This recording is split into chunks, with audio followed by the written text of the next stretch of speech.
ಕೊಡ್ತೀನಿ. ಇಂದು 8ನೇ ತರಗತಿಯ ಪ್ರಥಮ ಭಾಷೆ ಕನ್ನಡದಲ್ಲಿ 2ನೇ ಪಾಠ ಇದೆ, ಸಾರ್ಥಕ ಅಂತಕ್ಕಂಥದ್ದು.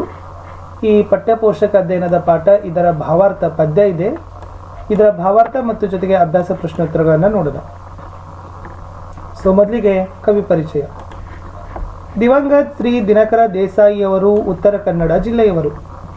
ಕನ್ನಡದಲ್ಲಿ ಚುಟುಕು ಕವನಗಳನ್ನು ಬರೆಯಲು ಪ್ರಾರಂಭಿಸಿದವರಲ್ಲಿ ಮೊದಲಿಗರು. ಅವರನ್ನು ಚುಟುಕು ಕವನಗಳ ಪಿತಾಮಹ, ಹನಿಗವನಗಳು ಎಂದು ಕರೆದರೆ ತಪ್ಪಾಗಲಿಕ್ಕಿಲ್ಲ. 100 ಹನಿಗವನಗಳನ್ನು ಬರೆದು ಕನ್ನಡ ಸಾಹಿತ್ಯವನ್ನು ಶ್ರೀಮಂತಗೊಳಿಸಿದ್ದಾರೆ.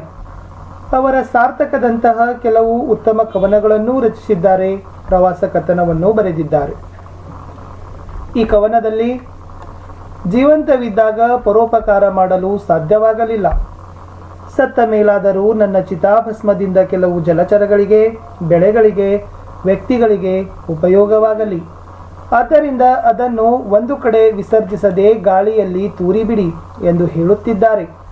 ಸ್ವಾರ್ಥದಲ್ಲಿ ಜೀವಂತವಿದ್ದಾಗ ವ್ಯರ್ಥವಾಗಿದ್ದ ದೇಹ ಸತ್ತ ನಂತರವೂ ಸಾರ್ಥಕವಾಗಲಿ ಎಂಬುದು ಕವಿಯ ಆಶಯ.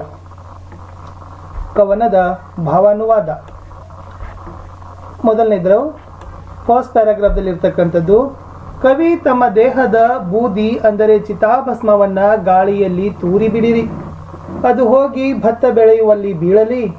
ಅದು ಒಂದು ಭತ್ತದ ತೆನೆಗೆ ಗೊಬ್ಬರವಾಗಿ ಒಂದು ತೆನೆ ಹುಟ್ಟಿ ಬಂದರೆ ತಮ್ಮ ಹುಟ್ಟು ಸಾವಿನಲ್ಲಿ ಸಾರ್ಥಕವಾಯಿತು ಎಂದು ಕವಿ ಹೇಳುತ್ತಿದ್ದಾರೆ. ಇದು ಫಸ್ಟ್ ಪ್ಯಾರಾಗ್ರಾಫ್ ಇರ್ತಕ್ಕಂಥದ್ದು ಭಾವಾರ್ಥ. ಇನ್ನು ಸೆಕೆಂಡಲ್ಲಿ ಏನು ಹೇಳಿದ್ದಾರೆ ಅಂದರೆ, ಕವಿ ತಮ್ಮ ದೇಹದ ಬೂದಿಯನ್ನು ಹೊಳೆಯಲ್ಲಿ ಹರಿದು ಹೋಗಲು ಬಿಡಿರಿ. ಅದು ಮೀನುಗಳ ಬಾಯಲ್ಲಿ ಬೀಳಲಿ. ಒಂದು ಮುಷ್ಟಿಯಷ್ಟು ಬೂದಿಯನ್ನು ತಿಂದು ಮೀನು ದಷ್ಟಪುಷ್ಟವಾದರೆ ನನ್ನ ಜೀವನ ಸಾವಿನಲ್ಲಿ ಧನ್ಯವಾಗುತ್ತದೆ. ಇದು ಸೆಕೆಂಡ್ ಪ್ಯಾರಾಗ್ರಾಫ್ದಲ್ಲಿರ್ತಕ್ಕಂಥ ಸಾಲುಗಳ ಭಾವಾರ್ಥ. ಕವಿ ತಮ್ಮ ದೇಹದ ಬೂದಿಯನ್ನ ಕಮಲಗಳು ಅರಳುವ ಕೊಳದಲ್ಲಿ ಹಾಕಿಬಿಡಿ. ಬೂದಿ ಮತ್ತು ಕೆಸರು ಕೂಡಿಕೊಂಡರೆ ಹೊಸ ತಾವರೆ ಅರಳುತ್ತದೆ. ತಮ್ಮ ಹುಟ್ಟು ಸತ್ತ ನಂತರ ಸಾರ್ಥಕವಾಗುತ್ತದೆ ಅನ್ನೋದು ಥರ್ಡ್ ಸ್ಟಾಂಜಾದಲ್ಲಿ ಥರ್ಡ್ ಪ್ಯಾರಾಗ್ರಾಫಲ್ಲಿರ್ತಕ್ಕಂಥ ಪದ್ಯದ ಸಾಲುಗಳ ಭಾವಾನುವಾದ. ಲಾಸ್ಟಲ್ಲಿರ್ತಕ್ಕಂಥ ಸಾಲುಗಳಲ್ಲಿ ಏನು ಹೇಳಿದ್ದಾರೆ ಅಂದರೆ, ಕವಿ ಹೇಳುವಂತೆ ಇದ್ದಾಗ ಅಂದರೆ ಜೀವಂತ, ಅವರ ದೇಹ ಸೇವೆಗೆ ನಿಲ್ಲಲಿಲ್ಲ. ಅದು ಸತ್ತ ಮೇಲಾದರೂ ಸೇವೆ ಮಾಡಲಿ. ಮನುಷ್ಯನ ಬಾಳು ಸೇವೆ ಎಂಬ ಹೆಸರಿನಲ್ಲಿ ತನ್ನ ಸ್ವಾರ್ಥಕ್ಕೆ ಅವಕಾಶ ಮಾಡಿಕೊಂಡು ವಿಫಲವಾಗಿದೆ. ಆದ್ದರಿಂದ ಈ ದೇಹ ನಿಜವಾದ ಸೇವೆಯನ್ನು ಮಾಡಲು ಮುಂದೆ ಬರಲಿ ಎಂಬುದು ಕವಿಯ ಆಶಯವಾಗಿದೆ. ಮುಂದೆ ಕಲಿತ ಪಠ್ಯದ ಅಭ್ಯಾಸದಲ್ಲಿ ನೋಡೋದಾದರೆ, ವಿಷಯ ಗ್ರಹಣ ಮತ್ತು ಉತ್ತರ ವಿವರಣಾತ್ಮಕ ಪ್ರಶ್ನೆಗಳು. ಫಸ್ಟ್ ಇತ್ತು, ಕೊಟ್ಟಿರೋ ಪ್ರಶ್ನೆಗಳಿಗೆ ಉತ್ತರಿಸಿರಿ. ಮೊದಲ ಪ್ರಶ್ನೆ, ಗಾಳಿಯಲ್ಲಿ ಬೂದಿಯನ್ನು ತೂರಿದಾಗ ಎಲ್ಲಿ ಬೀಳುತ್ತದೆ? ಉತ್ತರ, ಗಾಳಿಯಲ್ಲಿ ಬೂದಿಯನ್ನು ತೂರಿದಾಗ ಅದು ಭತ್ತದ ಬೆಳೆಯಲ್ಲಿ ಬೀಳುತ್ತದೆ. ಎರಡನೇ ಪ್ರಶ್ನೆ, ಬೂದಿಯನ್ನು ಹೊಳೆಯಲ್ಲಿ ಹರಿಯಬಿಟ್ಟಾಗ ಯಾರಿಗೆ ಸಿಗುತ್ತದೆ? ಉತ್ತರ, ಬೂದಿಯನ್ನು ಹೊಳೆಯಲ್ಲಿ ಹರಿಯಬಿಟ್ಟಾಗ ಮೀನುಗಳಿಗೆ ಸಿಗುತ್ತದೆ.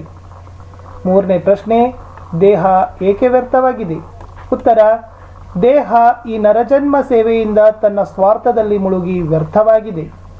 ನಾಲ್ಕನೇ ಪ್ರಶ್ನೆ, ಬೂದಿಯನ್ನು ಕೊಳದಲ್ಲಿ ಬಿಡುವುದರಿಂದ ಬದುಕು ಧನ್ಯವಾಗುವುದು ಹೇಗೆ? ವಿವರಿಸಿರಿ.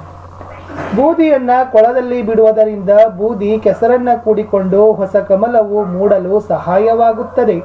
ಅದರಿಂದ ಕವಿಯ ಹುಟ್ಟು ಸಾವಿನಲ್ಲಿ ಧನ್ಯವಾಗುತ್ತದೆ ಅಂತ ಪ್ರಶ್ನೆಗೆ ಉತ್ತರ ಇತ್ತು.